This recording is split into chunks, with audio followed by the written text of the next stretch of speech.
करते हैं घटना चक्र का संक्षिप्त सामान्य ज्ञान, जिसमें सबसे पहले हम कवर करेंगे भारतीय इतिहास के अंतर्गत प्राचीन भारत का इतिहास।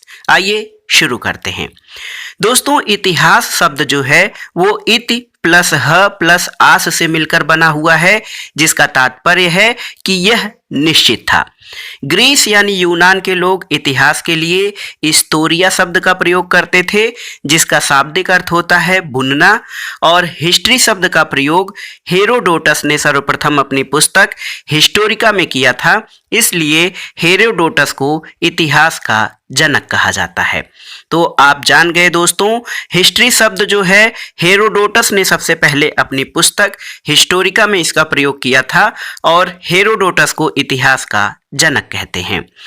दोस्तों, अध्ययन की सुविधा के लिए इतिहास को 3 भागों प्राचीन काल, मध्यकाल और आधुनिक काल में बांटा गया है।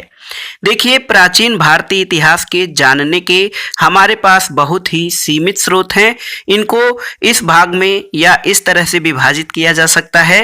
पहला तो साहित्यिक स्रोत और दूसरा है पुरातात्विक स्रोत। साहित्यिक स्रोत के अंतर्गत धार्मिक साहित्य और लौकिक साहित्य आते हैं, और धार्मिक साहित्य में ब्राह्मण ग्रंथ और गैर ब्राह्मण ग्रंथ शामिल हैं। ब्राह्मण ग्रंथों के अंतर्गत वेद, पुराण, आरण्यक, उपनिषद, महाभारत स्मृति ग्रंथ हैं, और गैर ब्राह्मण ग्रंथों में जैन, बौद्ध आदि धार्मिक ग्रंथ हैं। इसके अलावा साहित्यिक स्रोतों के अंतर्गत जो लौकिक साहित्य हमारा है, उसमें ऐतिहासिक ग्रंथ और महापुरुषों की जीवनी आते हैं। इसके अलावा जो पुरातात्विक स्रोत हैं, इसमें मुख्य रूप से अभिलेख, सिक्के, स्मारक, मूर्तिकला और चित्रकला आदि शामिल है, जिससे हमें प्राचीन भारत के इतिहास को जानने में मदद मिलती है। आइए विस्तार में जान लेते हैं साहित्यिक स्रोतों को। देखिए, ब्राह्मण साहित्य जो है दोस्तों, इसमें प्राचीन भारतीय इतिहास की जानकारी के लिए ब्राह्मण साहित्य बहुत ही महत्वपूर्ण है, और इसमें और भी महत्वपूर्ण वेद हैं। दोस्तों, ब्राह्मण साहित्य में सबसे प्राचीन ग्रंथ वेद हैं, और वेदों के द्वारा प्राचीन आर्यों के धार्मिक, सामाजिक, सांस्कृतिक, आर्थिक और राजनीतिक जीवन पर प्रकाश पड़ता है। वेदों की संख्या 4 है, आप जानते हैं। दोस्तों देखिए, आप आराम से जान सकते हैं। दूसरे स्रोत जो हैं प्राचीन भारत के इतिहास को जानने के, ब्राह्मण ग्रंथ हैं। ब्राह्मण ग्रंथों की रचना संहिताओं की व्याख्या के लिए सरल गद्य में की गई, और ब्रह्म का अर्थ होता है यज्ञ, यानी यज्ञ के विषयों का प्रतिपादन करने वाले ग्रंथ ब्राह्मण कहलाते हैं, और प्रत्येक वेद के लिए अलग अलग ब्राह्मण ग्रंथों की रचना की गई। आरण्यक क्या है? तो दोस्तों, आरण्यक जो होते हैं वो ब्राह्मण ग्रंथ के अंतिम भाग हैं, जिसमें दार्शनिक और रहस्यात्मक विषयों का वर्णन किया गया है। और आरण्यक का नाम आरण्यक क्यों पड़ा? तो आप जानते हैं, अरण्य का मतलब जंगल होता है, और जंगल में पढ़े जाने के कारण इनको आरण्यक कहा गया। और कुल 7 आरण्यक उपलब्ध हैं, याद रखिएगा। इसके अलावा दोस्तों, प्राचीन भारतीय इतिहास के स्रोतों को जानने के लिए उपनिषद बहुत ही महत्वपूर्ण है। उपनिषद में देखिए, उप का अर्थ होता है समीप, नि का अर्थ होता है निष्ठापूर्वक, और सद का अर्थ होता है बैठना, यानी जिस रहस्य विद्या को ज्ञान गुरु के समीप बैठकर प्राप्त किया जाता है उसको उपनिषद कहते हैं। और वैदिक साहित्य के अंतिम भाग होने के कारण उपनिषदों को वेदांत भी कहा जाता है, याद रखिएगा। वेदांत उपनिषदों को कहा जाता है, और उपनिषदों में हमें आर्यों के प्राचीनतम दार्शनिक विचारों का ज्ञान प्राप्त होता है। दोस्तों, एक महत्वपूर्ण प्रश्न बार बार परीक्षाओं में भी पूछा गया है। देखिए, भारत का राष्ट्रीय आदर्श वाक्य जो सत्यमेव जयते है, ये मुंडकोपनिषद से लिया गया है, और उपनिषदों की कुल संख्या 108 है। वेदांग, तो दोस्तों देखिए, प्राचीन स्रोतों में वेदांग बहुत महत्वपूर्ण है। वेदांग की संख्या 6 है। शिक्षा, कल्प, व्याकरण, निरुक्त, ज्योतिष और छंद, ये 6 वेदांग हैं हमारे। इसके अलावा सूत्र भी बहुत ही महत्वपूर्ण है। देखिए दोस्तों, वैदिक साहित्य को अक्षुण्ण बनाए रखने के लिए सूत्र साहित्य का प्रणयन हुआ है, और सूत्र ग्रंथ कल्प नामक वेदांग से निकले हैं। कल्प का वर्गीकरण 3 भागों में किया गया है। एक तो श्रौत सूत्र हैं जो यज्ञ संबंधी नियम जिसमें वर्णित हैं, गृह सूत्र हैं जिसमें लौकिक और पारलौकिक कर्तव्यों का वर्णन है, और धर्म सूत्र है तीसरा जिसमें धार्मिक, सामाजिक, राजनीतिक कर्तव्यों का उल्लेख मिलता है। दोस्तों, आपकी जानकारी के लिए बता दें कि धर्म सूत्र से ही स्मृति ग्रंथों का विकास हुआ है। प्रमुख स्मृति ग्रंथों में मनुस्मृति, याज्ञवल्क स्मृति, पराशर स्मृति, नारद स्मृति, बृहस्पति स्मृति आदि हैं, और इनमें सबसे प्राचीन और प्रामाणिक मनुस्मृति को माना जाता है। मनुस्मृति के भाष्यकार मेघातिथि, गोविंदराज भारुच और कुल्लूक भट्ट आदि हैं, और याज्ञवल्क स्मृति के टीकाकार विश्वरूप, विज्ञानेश्वर और अपरार्क आदि विद्वान आते हैं। दोस्तों, व्याकरण ग्रंथों में सबसे महत्वपूर्ण ग्रंथ पाणिनिकृत अष्टाध्यायी है। तो ये संस्कृत व्याकरण का महत्वपूर्ण ग्रंथ है अष्टाध्यायी, जिसके रचनाकार पाणिनि हैं। पुराण, दोस्तों, पुराण बहुत ही महत्वपूर्ण है। पुराणों की संख्या 18 है। पुराणों के रचयिता लोमहर्ष अथवा उनके पुत्र उग्रश्रवा को माना जाता है, और पुराणों में भविष्यत काल शैली में कलयुग के राजाओं का वर्णन मिलता है। दोस्तों, पुराणों में जो मत्स्य पुराण है वो सबसे प्राचीन और प्रामाणिक माना जाता है। महाकाव्य, दोस्तों, वैदिक साहित्य के बाद धार्मिक साहित्य में रामायण और महाभारत नामक 2 महाकाव्य महत्वपूर्ण हैं, रामायण और महाभारत।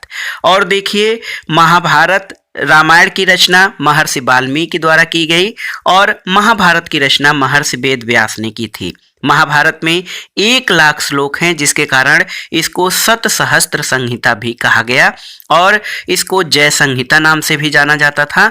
दोस्तों, महाकाव्यों में प्राचीन भारतवर्ष की सामाजिक, धार्मिक, राजनीतिक दशा की जानकारी का वर्णन मिलता है। दूसरा ब्राह्मणेतर साहित्य थे, जिसमें सबसे महत्वपूर्ण बौद्ध और जैन साहित्य हैं। दोस्तों, सबसे प्राचीन बौद्ध ग्रंथ जो है वो त्रिपिटक को माना जाता है, और त्रिपिटक में सुत्त पिटक, विनय पिटक और अभिधम्म पिटक हैं, आप याद कर लीजिए। दोस्तों, सुत्त पिटक को बौद्ध धर्म का इंसाइक्लोपीडिया या विश्वकोश कहा जाता है, और जातक ग्रंथों में बुद्ध के पूर्व जन्मों की कथाएं वर्णित हैं। प्राचीन बौद्ध ग्रंथ जो हैं वो पाली भाषा में लिखे गए हैं, और पाली भाषा जन सामान्य की भाषा थी। देखिए, दीपवंश और महावंश से मौर्यकालीन इतिहास की जानकारी मिलती है, और दीपवंश और महावंश जो है ये बौद्धकालीन ग्रंथ हैं। संस्कृत में लिखित महावस्तु एवं ललित विस्तार से महात्मा बुद्ध के जीवन चरित्र के बारे में जानकारी मिलती है। दोस्तों, बौद्ध साहित्य के बाद जैन साहित्य भी बहुत ही महत्वपूर्ण है। जैन साहित्य को आगम कहा जाता है, और भगवती सूत्र नामक ग्रंथ में महावीर स्वामी के जीवन पर प्रकाश पड़ता है। दोस्तों, जैन धर्म का प्रारंभिक इतिहास कल्पसूत्र नामक ग्रंथ से ज्ञात होता है, और कल्पसूत्र की रचना भद्रबाहु के द्वारा की गई थी। जैन ग्रंथों की रचना दोस्तों प्राकृत भाषा में हुई है, और आप जानते हैं कि बौद्ध ग्रंथों की रचना पाली भाषा में, जैन ग्रंथों की रचना प्राकृत भाषा में हुई है। और सबसे महत्वपूर्ण जैन ग्रंथ हेमचंद्र द्वारा रचित परिशिष्ट पर्वन है। दोस्तों, जैन ग्रंथों का संकलन अंतिम रूप से 6ठी सदी में गुजरात के बल्लभी नगर में हुआ था। जैन और बौद्ध ग्रंथों के अलावा देखिए, लौकिक साहित्य बहुत ही महत्वपूर्ण है। लौकिक साहित्य के अंतर्गत ऐतिहासिक और अर्ध ऐतिहासिक ग्रंथ, विदेशी विवरण और जीवनियों को रखा जाता है। ऐतिहासिक रचनाओं में कौटिल्य का अर्थशास्त्र बहुत ही महत्वपूर्ण है, और अर्थशास्त्र को भारत का पहला राजनीतिक ग्रंथ माना जाता है, और ये कूटनीति और शासन कला पर आधारित पुस्तक है। अर्थशास्त्र मौर्यकालीन इतिहास और राजनीतिक ज्ञान के लिए महत्वपूर्ण स्रोत है। तो याद रखिएगा, मौर्य काल के लिए इतिहास और राजनीति ज्ञान के लिए महत्वपूर्ण स्रोत अर्थशास्त्र है। इसके अलावा दोस्तों, विशाख दत्त द्वारा रचित नाटक मुद्रा राक्षस, सोमदेव कृत कथा सरिस सागर और क्षेमेंद्र द्वारा रचित वृहत कथा मंजरी भी लौकिक साहित्य के अंतर्गत प्राचीन भारत के जानने के महत्वपूर्ण स्रोत हैं। इसके अलावा कल्हड़ द्वारा रचित राजतरंगिणी दोस्तों 11वीं शताब्दी तक के कश्मीर के इतिहास का ज्ञान प्राप्त होता है, और राजतरंगिणी पहली बार या राजतरंगिणी पहला ऐसा ग्रंथ है जिसमें जो है क्रमबद्ध इतिहास लिखने का जो है वर्णन मिलता है। इसके अलावा दोस्तों विदेशी यात्रियों के विवरण भी बहुत ही महत्वपूर्ण हैं, जिसमें सबसे महत्वपूर्ण यूनानी और रोमन लेखक हैं, जिसमें हेरोडोटस की पुस्तक हिस्टोरिका से 5वीं शताब्दी ईसा पूर्व में भारत और फारस के संबंधों का उल्लेख मिलता है। सिकंदर के समकालीन निरियाकस, आनेसिक्रिटस और अरिस्टोबुलस के विवरण अधिक प्रामाणिक और विश्वसनीय हैं। इसके अलावा सिकंदर के बाद के लेखकों में 3 राजदूत जो सबसे महत्वपूर्ण रहे, देखिए मेगास्थनीज, डाइमेकस और डायोनीसियस, इनके वर्णन बहुत ही महत्वपूर्ण हैं प्राचीन भारत के बारे में जानकारी के लिए। इसके अलावा सेल्यूकस निकेटर का राजदूत मेगास्थनीज चंद्रगुप्त मौर्य के राज दरबार में आया और मेगास्थनीज की पुस्तक इंडिका रही। इसमें इन्होंने मौर्य युगीन समाज के संस्कृति और सामाजिक आर्थिक दशा का वर्णन किया है। दोस्तों देखिए डाइमेकस जो था वो सीरियन नरेश एंटियोकस का राजदूत था, जो बिंदुसार के राज दरबार में आया था। और इसके अलावा दोस्तों देखिए डायोनीसियस जो है था, ये मिस्र नरेश टालमी फिलाडेल्फस का राजदूत था, जो अशोक के राज दरबार में आया था। और टालमी ने दोस्तों 2री शताब्दी में जियोग्राफी नाम से पुस्तक लिखी थी। प्लिनी की महत्वपूर्ण पुस्तक नेचुरल हिस्ट्री है और नेचुरल हिस्ट्री में पेड़ पौधों, खनिज पदार्थों, भारतीय पशुओं आदि का उल्लेख मिलता है। एक महत्वपूर्ण पुस्तक है Periplus of the Erythraean Shri नामक पुस्तक। इसके लेखक के बारे में तो जानकारी नहीं है, लेकिन इसका लेखक 1ली शताब्दी में हिंद महासागर की यात्रा पर आया था और उसने उस समय के भारतीय बंदरगाहों और व्यापारिक वस्तुओं के बारे में जानकारी दी है। दोस्तों यूनानी और रोमन लेखकों के अलावा चीनी यात्रियों के वर्णन भी बहुत ही महत्वपूर्ण हैं। फाहियान देखिए 5वीं शताब्दी में चंद्रगुप्त द्वितीय विक्रमादित्य के समय में भारत आया था और उसने तत्कालीन मध्य भारत की सामाजिक, आर्थिक और धार्मिक स्थिति पर प्रकाश डाला है। ह्वेनसांग दोस्तों 7वीं शताब्दी में हर्षवर्धन के शासनकाल में भारत आया। वो भारत में 16 वर्षों तक रहा और 6 वर्षों तक उसने नालंदा विश्वविद्यालय में अध्ययन किया और नालंदा उस समय बौद्ध शिक्षा का महत्वपूर्ण केंद्र था। इसके अलावा दोस्तों ह्वेनसांग की यात्रा का वृत्तांत जो है वो CU की नाम से जाना जाता है। दोस्तों देखिए ह्वेनसांग को प्रिंस ऑफ द पिलग्रिम्स यानी यात्रियों का राजकुमार भी कहा जाता है। और एक देखिए चीनी यात्री इसिंग था, ये 7वीं शताब्दी के अंत में भारत आया था। इसने विक्रमशिला और नालंदा विश्वविद्यालयों और भारतीयों की वेशभूषा और खान पान आदि के विषय में लिखा है। इसके अलावा मा त्वानलिन ने हर्ष के पूर्वी अभियानों और चाउ जुकुआ ने चोलकालीन इतिहास पर प्रकाश डाला है। देखिए दोस्तों चीनी यात्री संगयुन 518 ईस्वी में भारत आया था और इसके विवरण से भी प्राचीन भारत के बारे में जानकारी मिलती है। दोस्तों रोमन, यूनानी, चीनी लेखकों के अलावा कुछ अरबी लेखकों के ग्रंथों से या उनके रचनाओं से भी प्राचीन भारत के विषय में जानकारी मिलती है। अलबरूनी 11वीं शताब्दी में महमूद गजनवी के साथ भारत आया था। उसने तहकीके हिंद अथवा उसकी पुस्तक का नाम किताबुल हिंद है, इस ग्रंथ की रचना की थी, जिसमें राजपूत कालीन समाज, धर्म, रीत रिवाज आदि का विस्तृत विवरण है।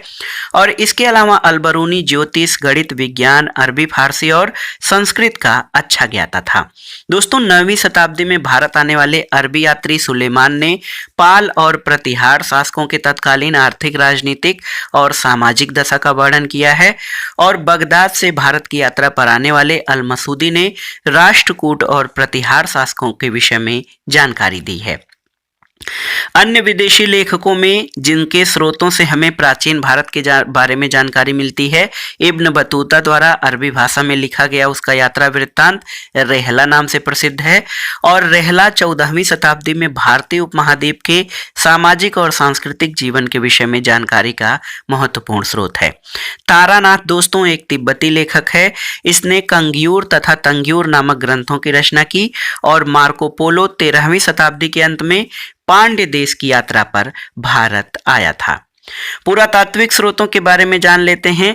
दोस्तों, जो पुरातात्विक स्रोत हैं वो प्राचीन भारत के इतिहास के अध्ययन के लिए सर्वाधिक महत्वपूर्ण और प्रामाणिक हैं। इसके अंतर्गत अभिलेख, सिक्के, स्मारक, भवन, मूर्तियां, चित्रकला आदि शामिल हैं।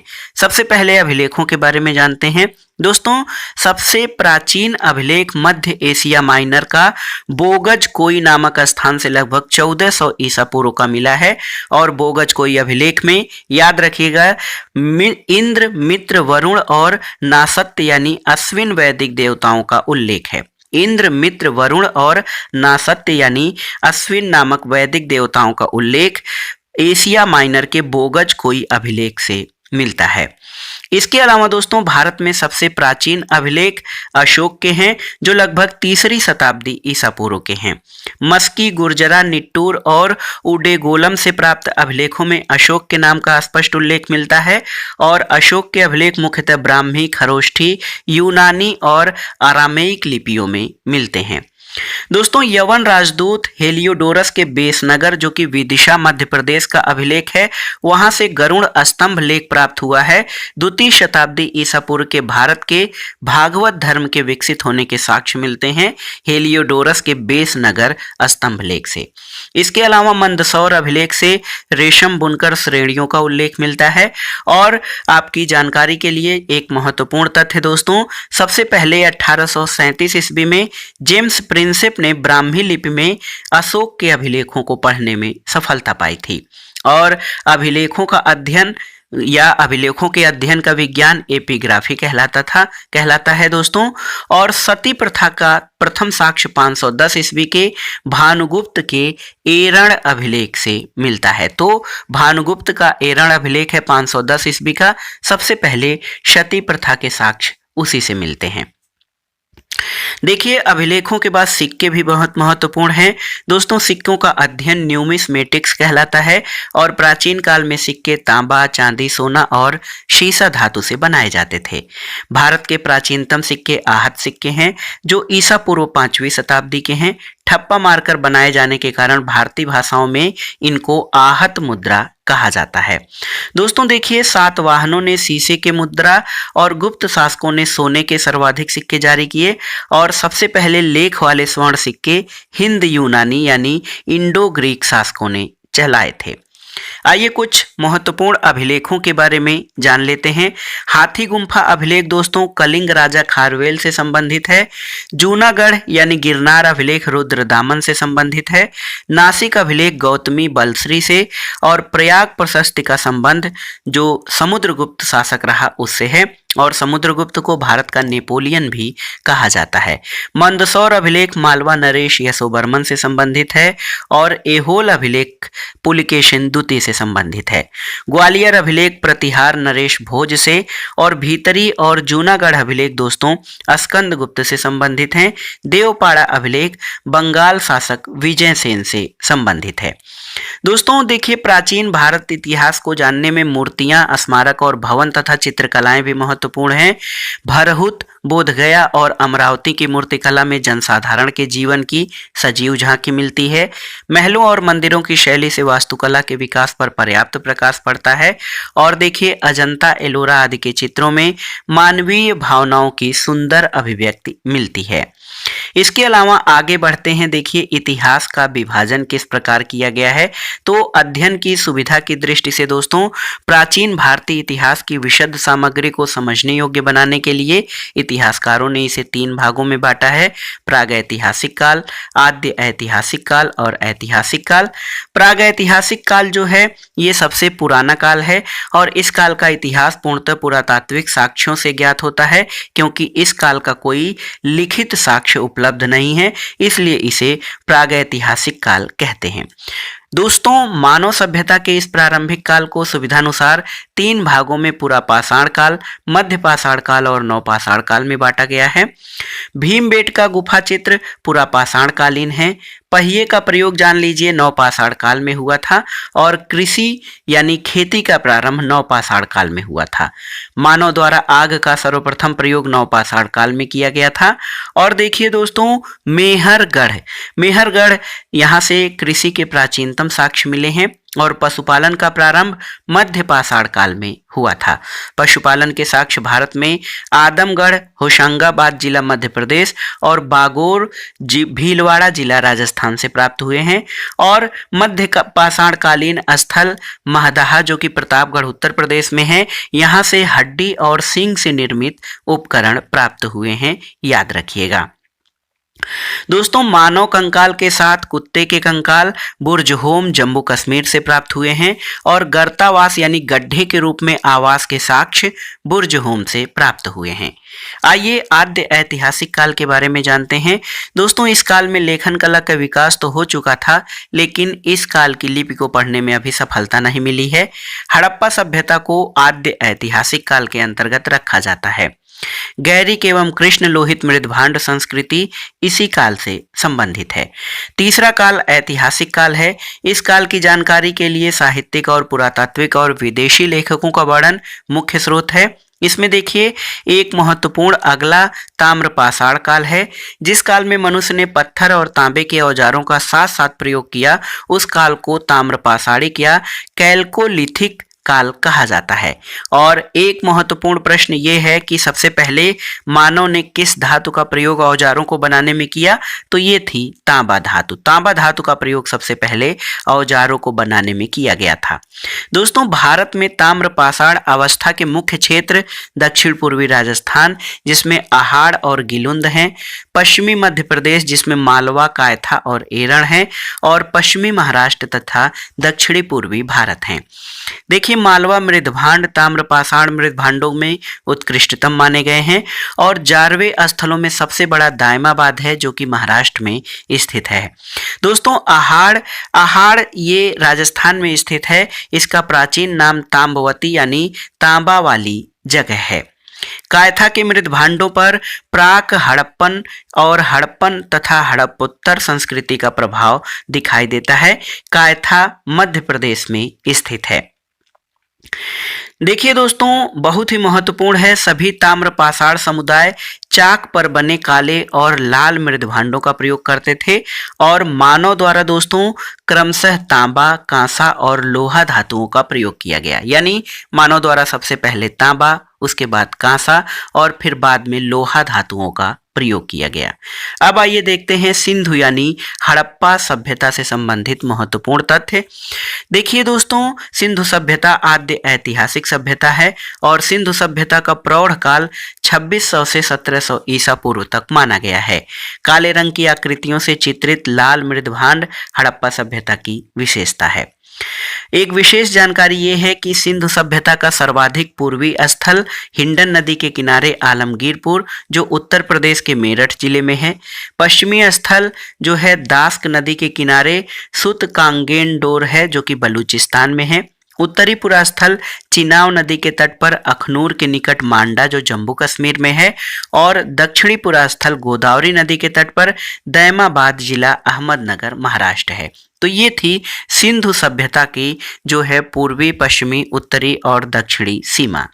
दोस्तों, सिंधु सभ्यता के बारे में सबसे महत्वपूर्ण तथ्य ये है कि ये एक नगरीय सभ्यता थी और सिंधु सभ्यता के परिपक्व अवस्था में प्राप्त होने वाले बड़े नगरों में मोहनजोदड़ो, हड़प्पा, राखीगढ़ी, धौलावीरा और कालीबंगा हैं।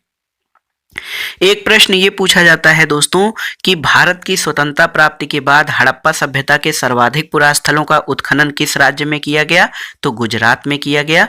और सिंधुवासियों को तांबा, कांसा, सोने और चांदी के विषय में जानकारी थे। लोथल गुजरात में है, इसको गोदीवाड़ा या बंदरगाह शहर भी कहा जाता था हड़प्पा सभ्यता का।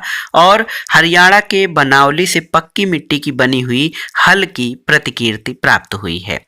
देखिए दोस्तों, सैंधव सभ्यता के विशाल स्नानागार का साक्ष्य मोहनजोदड़ो से मिला है और राजस्थान के कालीबंगा से जूते हुए खेतों के साक्ष्य मिले हैं। सैंधव सभ्यता कांस्य युगीन सभ्यता थी और यहाँ के लोग लोहे के बारे में अनभिज्ञ थे, यानी लोहे के प्रयोग से परिचित नहीं थे। राखीगढ़ी हरियाणा के हिसार जिले में घग्गर नदी के पास स्थित है।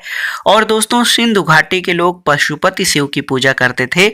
इसका प्रमाण मोहनजोदड़ो से प्राप्त एक मोहर है जिस पर योगी की आकृति बनी हुई है। उस योगी के दाईं ओर बाघ और हाथी और बाईं ओर गैंडा और भैंसा चित्रित किए हैं। और मार्शल प्रमुख इतिहासकार हैं, इन्होंने इसे रुद्र शिव से संबंधित किया है। दोस्तों देखिए, भारतीय पुरातत्व सर्वेक्षण विभाग के महानिदेशक सर जॉन मार्शल के निर्देश पर 1921 में दयाराम साहनी ने पंजाब पाकिस्तान में तत्कालीन मांटगोमरी जिले में रावी नदी के बाएं तट पर हड़प्पा के टीले का सर्वेक्षण करवाया था। और 1922 में राखाल दास बनर्जी ने सिंध प्रांत के लरकाना जिले में सिंधु नदी के दाहिने तट पर स्थित मोहनजोदड़ो के टीलों का पता लगाया था। और मोहनजोदड़ो, जिसको स्थानीय रूप में मुअनजोदारो कहा जाता है, इसका शाब्दिक अर्थ होता है मृतकों का टीला। दोस्तों वस्त्रों के लिए कपास का उत्पादन सबसे पहले भारत में किया गया था और सिंधु घाटी में कपास के उत्पादन और प्रयोग के साक्ष्य मिले हैं। दोस्तों मोहनजोदड़ो से सूती वस्त्र के साक्ष्य की प्राप्ति हुई है और मोहनजोदड़ो से कुबड़ वाले बैल की आकृति वाली मोहरें भी मिली हैं। सिंधु सभ्यता की मोहरों पर सर्वाधिक अंकन एक श्रृंगी पशु का है और उसके बाद कुबड़ वाले बैल का अंकन है। मोहनजोदड़ो से कांसे की नर्तकी की मूर्ति प्राप्त हुई है जिसका आकार 10.5 × 5 × 2.5 सेंटीमीटर है। और यहीं से दोस्तों मोहनजोदड़ो से कांसे की नर्तकी की मूर्ति प्राप्त हुई है। वक्राकार ईंटों का प्रयोग चन्हुदड़ों से मिलता है और लोथर और कालीबंगा से अग्निकुंड की प्राप्ति हुई है। आप जानते भी हैं कि मोहनजोदड़ो से एक बृहद स्नानागार प्राप्त हुआ है जिसके मध्य स्थित स्नान कुंड की लंबाई 11.88 मीटर, चौड़ाई 7.1 मीटर और गहराई 2.43 मीटर है। लोथल और चन्हुदड़ो से मनके बनाने के कारखाने मिले हैं। दोस्तों सिंधु सभ्यता की लिपि जो है उसको भाव चित्रात्मक लिपि कहा जाता है और सिंधु सभ्यता के वासियों ने नगरों और घरों के विन्यास के लिए ग्रिड पद्धति अपनाई थी, जहां पर घरों की खिड़कियां और दरवाजे मुख्य सड़क की ओर खुलकर न खुलकर गली की ओर खुलते थे। और लोथल मात्र एक ऐसा नगर था जिसके घरों के दरवाजे मुख्य सड़क की ओर खुलते थे। सिंधु सभ्यता में मुख्य फसल गेहूं और जौ थे। और देखिए रंगपुर और लोथल से धान की भूसी के साक्ष्य मिले हैं जिससे धान की खेती के होने के साक्ष्य का प्रमाण मिलता है। और दोस्तों मेसोपोटामिया एक महत्वपूर्ण सभ्यता रही। वहां के अभिलेखों में मेलुहा शब्द का उल्लेख मिलता है जिसका आशय सिंधु सभ्यता से है। और देखिए सिंधु सभ्यतावासी मातृदेवी को उर्वरता की देवी के रूप में पूजा करते थे और मातृदेवी पूजा, नाग पूजा, वृक्ष पूजा और जल पूजा के साक्ष्य भी सिंधु सभ्यता से मिलते हैं। मातृदेवी की पूजा सिंधु सभ्यता में सर्वाधिक प्रचलित थी और स्त्री मृण मूर्तियां यानी स्त्रियों की मिट्टी की मूर्तियां सर्वाधिक संख्या में मिलने के आधार पर अनुमान लगाया जाता है कि सिंधु समाज मातृसत्तात्मक था। दोस्तों कालीबंगा एकमात्र हड़प्पा कालीन स्थल है जिसके दोनों टीले रक्षा प्राचीरों से घिरे हुए थे।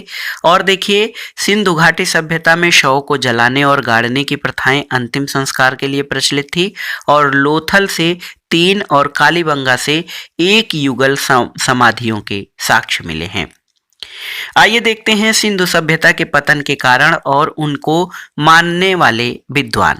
देखिए सिंधु सभ्यता के पतन का कारण जलवायु परिवर्तन मानने वाले विद्वान ओरेल स्टाइन हैं, भूतात्विक परिवर्तन M.R. साहनी, प्राकृतिक आपदा कैनेडी हैं और बाढ़ को सिंधु सभ्यता के पतन का कारण मैके और मार्शल ने माना है।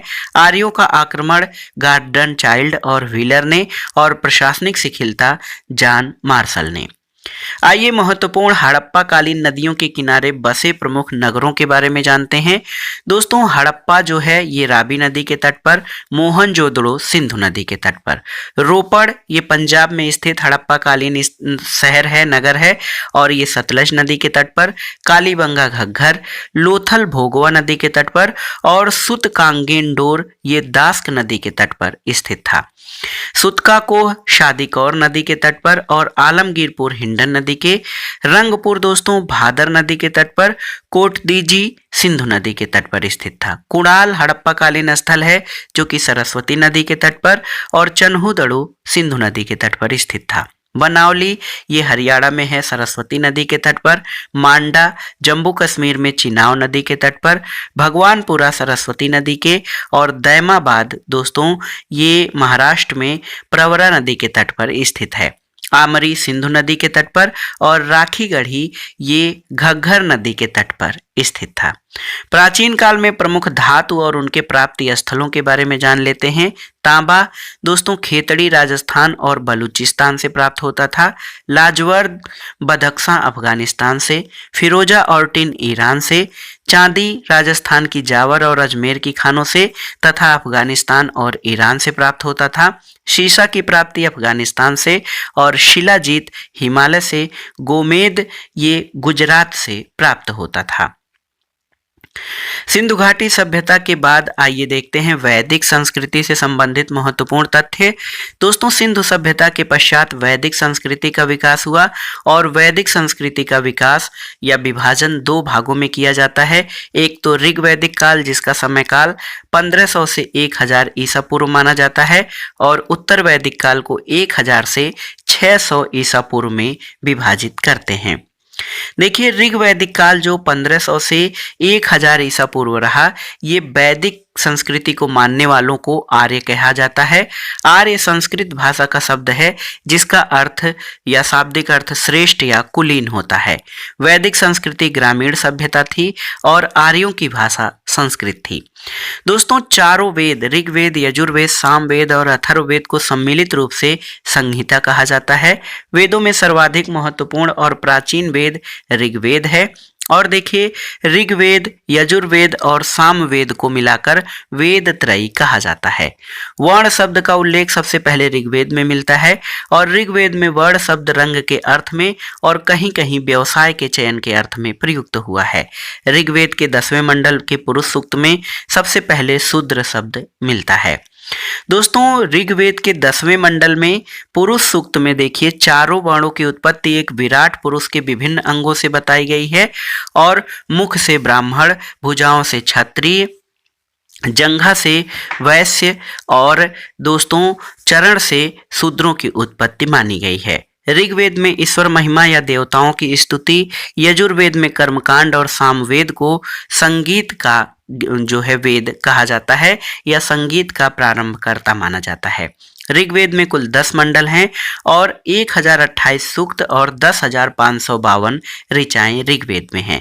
और दोस्तों ऋग्वेद का पहला और 10वां मंडल ये नवीनतम यानी बाद के या नए जुड़े हुए मंडल हैं।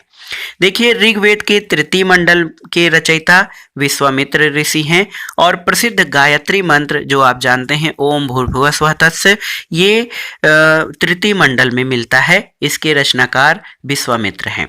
ऋग्वेद की अनेक बातें अवेस्ता से मिलती हैं। अवेस्ता पारसी धर्म का प्राचीनतम ग्रंथ है, और ऋग्वेद में 250 सूक्त इंद्र को, और दूसरे स्थान पर 200 सूक्त अग्नि देवता को समर्पित हैं।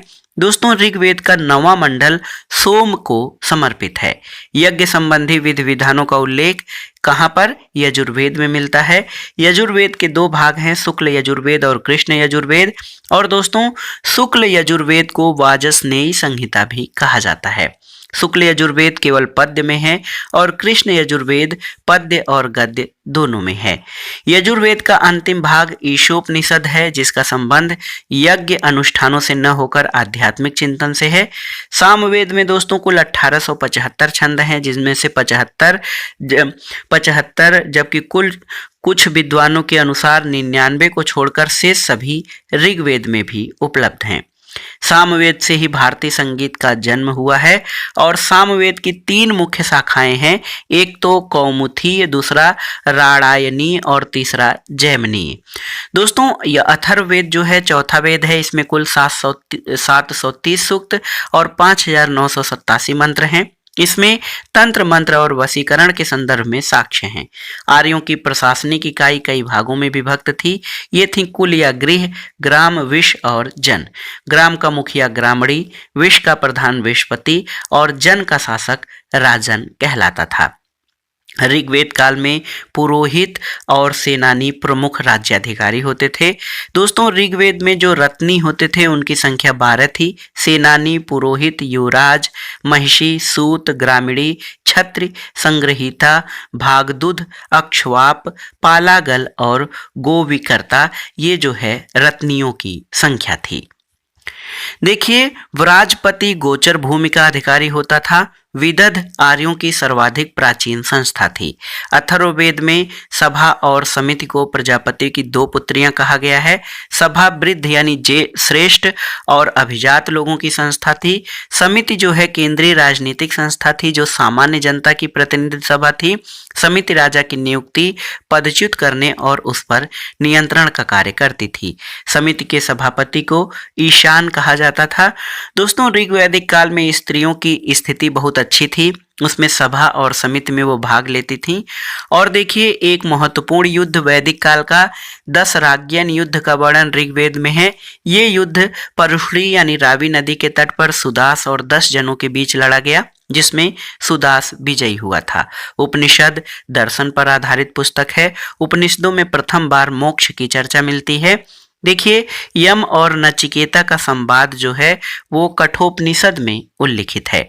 उपनिषदों में विदेह के राजा जनक, पंचाल के राजा प्रवाण जबाली और कैकेय के राजा अश्वपति को जो है काशी के राजा अजातशत्रु का उल्लेख है। और ऋग्वेद में दोस्तों सर्वाधिक बार उल्लेख सिंधु नदी का हुआ है। और सरस्वती नदी ऋग्वैदिक आर्यों की सर्वाधिक पवित्र नदी थी। और सरस्वती को मातेतमा, देवीतमा और नदीतमा कहा गया है। आश्रम व्यवस्था दोस्तों, जिसमें ब्रह्मचर्य, गृहस्थ, वानप्रस्थ और संन्यास, ये 4 आश्रम हैं। इनका उल्लेख जो है देखिए पहले ही मिला है।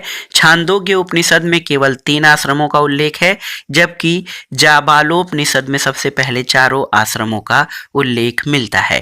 दोस्तों, नैतिक व्यवस्था का प्रधान होने के कारण वरुण को ऋतस्य गोपा भी कहा जाता था और बृहस्पति को वैदिक देवताओं का पुरोहित माना गया है। देखिए, वैदिक साहित्य में कई ऐसी विदुषी स्त्रियों का उल्लेख मिलता है जिन्होंने वेद मंत्रों की रचना की, जैसे अपाला, घोषा, विश्ववारा और लोपामुद्रा।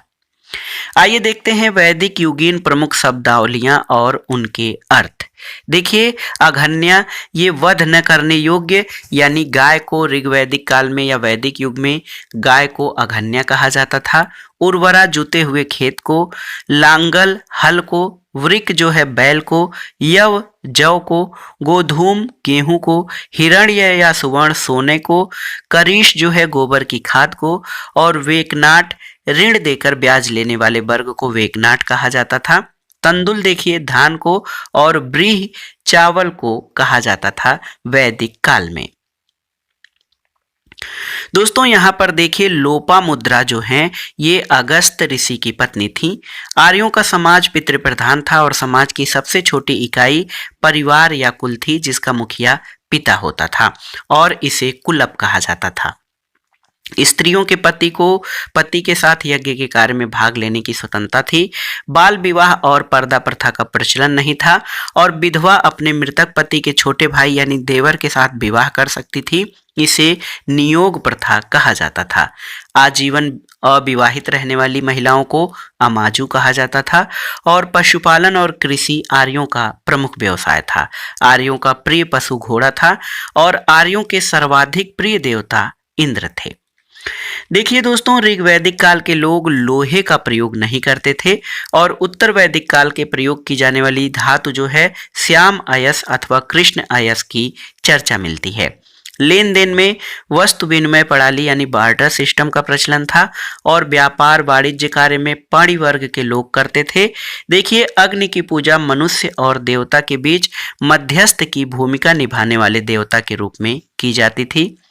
ऋग्वेद में दोस्तों गंगा नदी का केवल 1 बार और यमुना नदी का उल्लेख 3 बार हुआ है और मुंडकोपनिषद में यज्ञ की तुलना टूटी नाव से की गई है।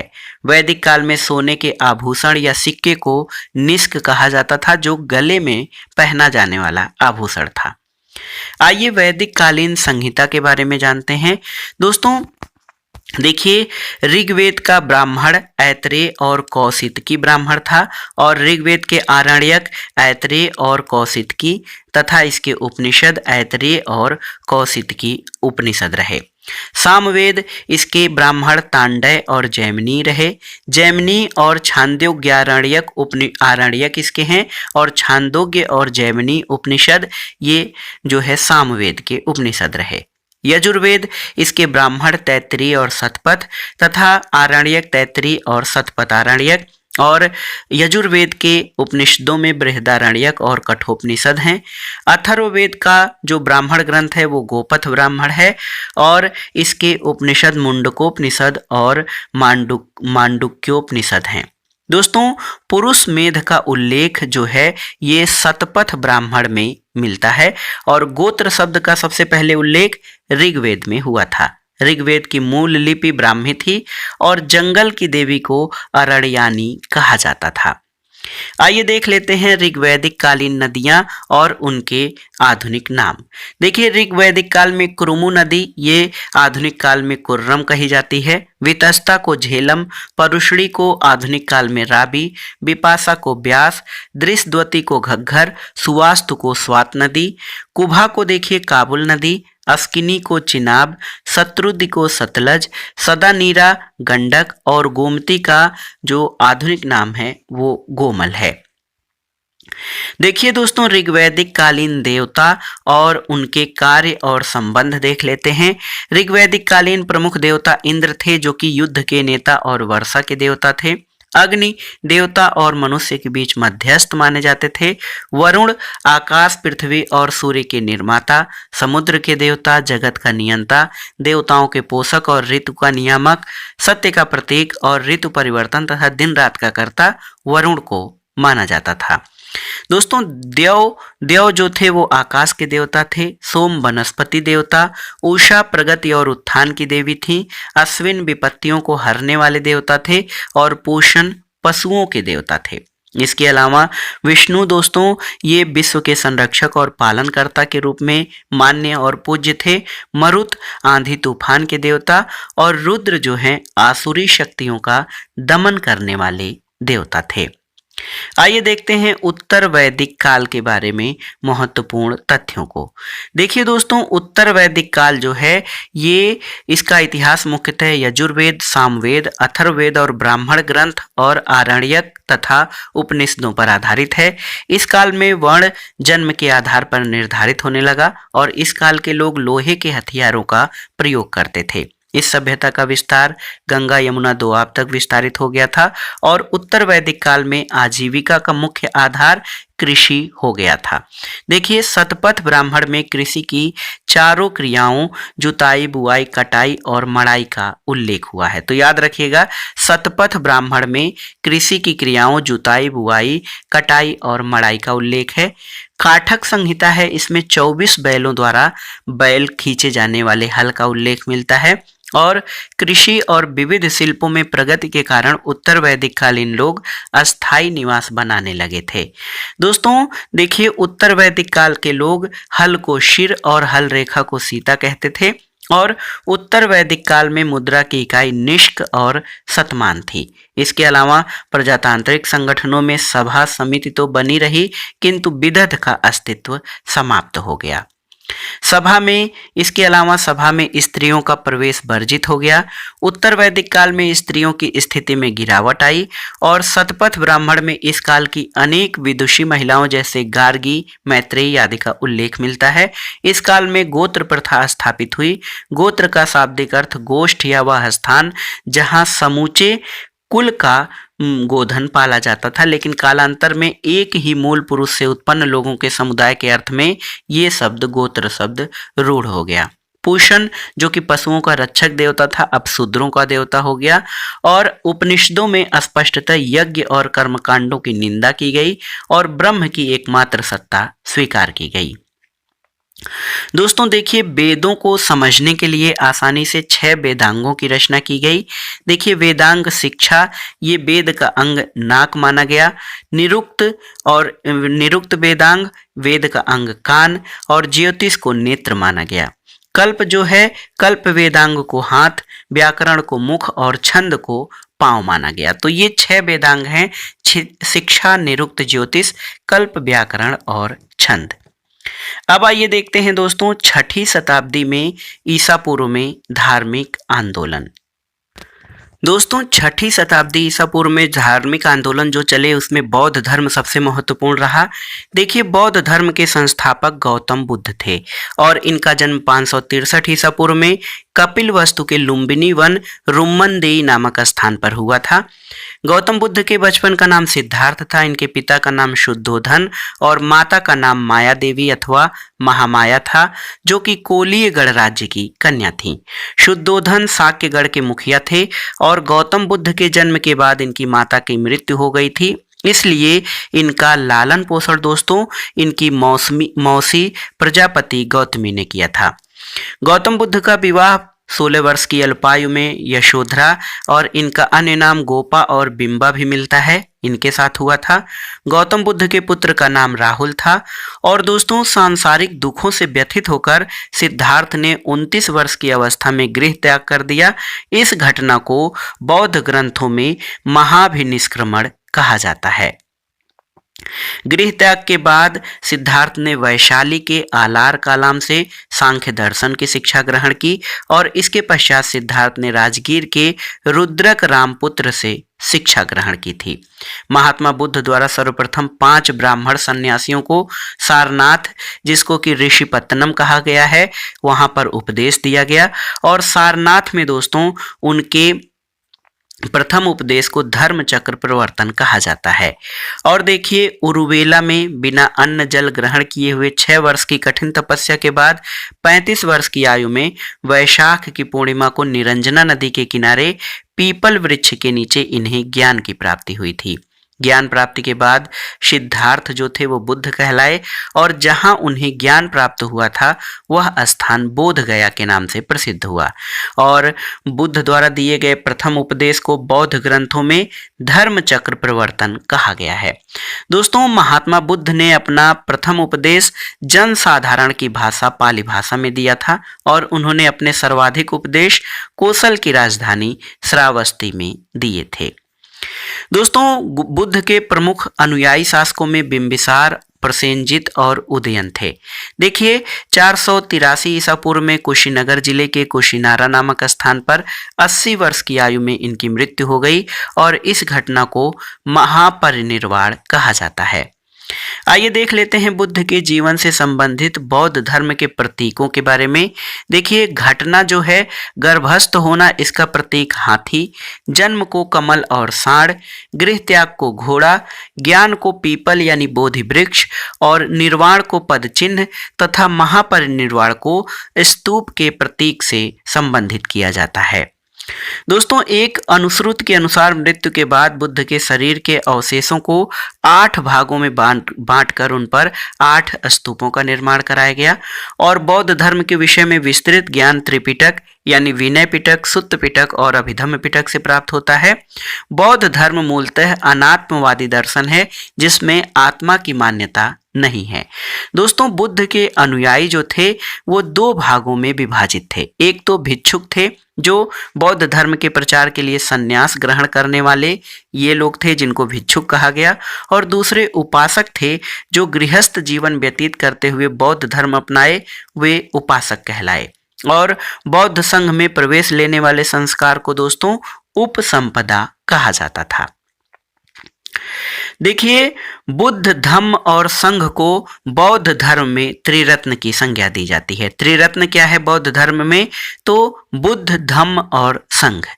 देखिए दोस्तों, एक महत्वपूर्ण घटना घटी। चतुर्थ बौद्ध संगीत के बाद बौद्ध धर्म 2 भागों हीनयान और महायान में विभाजित हो गया और बौद्ध धर्म का सबसे पवित्र त्यौहार वैशाख पूर्णिमा के दिन, जिस दिन बुद्ध पूर्णिमा के नाम से जाना जाता है, इसका महत्व इसलिए है कि बुद्ध पूर्णिमा के ही दिन बुद्ध का जन्म हुआ। उसी दिन उनको ज्ञान की प्राप्ति हुई और देखिए बैसाख पूर्णिमा के दिन ही उनको महापरिनिर्वाण की प्राप्ति भी हुई थी। बुद्ध ने सांसारिक दुखों के संबंध में 4 आर्य सत्यों का उपदेश दिया था। दुख, दुख समुदाय, दुख निरोध और दुख निरोध प्रतिगामिनी प्रतिपदा। देखिए दुख समुदाय समझने के लिए प्रतीत्य समुत्पाद यानी कारण कार्य सिद्धांत की व्याख्या की गई है और सांसारिक दुखों से मुक्ति के लिए बुद्ध ने अष्टांगिक मार्ग की बात कही, जो इस प्रकार है। अष्टांगिक मार्ग में सम्यक दृष्टि, सम्यक संकल्प, सम्यक वाक यानी सम्यक वाणी, सम्यक कर्मांत, सम्यक आजीव, सम्यक व्यायाम, सम्यक स्मृति और सम्यक समाधि शामिल है। अष्टांगिक मार्ग का स्रोत तैत्तिरीय उपनिषद है। और देखिए बौद्ध धर्म का परम लक्ष्य है निर्वाण, जिसका अर्थ है दीपक का बुझ जाना यानी जीवन मरण चक्र से मुक्त हो जाना। बौद्ध धर्म में दोस्तों बौद्ध संगीत या बौद्ध सम्मेलन जिनको कहा जाता है, इसका बहुत ही महत्वपूर्ण है। जो ये प्रश्न है दोस्तों, बौद्ध संगीतियों से प्रश्न पूछे जाते हैं। प्रथम बौद्ध संगीत का आयोजन 483 ईसा पूर्व में राजगृह में हुआ था और इसकी अध्यक्षता महाकश्यप ने की थी और इस समय जो शासक थे अजातशत्रु थे, यानी अजातशत्रु के शासनकाल में प्रथम बौद्ध संगीत आयोजित की गई थी। द्वितीय बौद्ध संगीत ठीक 100 वर्ष बाद 383 ईसा पूर्व में वैशाली में सर्वकामी की अध्यक्षता में कालाशोक के शासनकाल में आयोजित की गई। तृतीय बौद्ध संगीत 247 ईसा पूर्व में पाटलिपुत्र में, इसकी अध्यक्षता मोगलपुत्तिस द्वारा की गई और ये अशोक के शासनकाल में आयोजित की गई। और चतुर्थ और अंतिम यानी 4 बौद्ध संगीतियां हुई।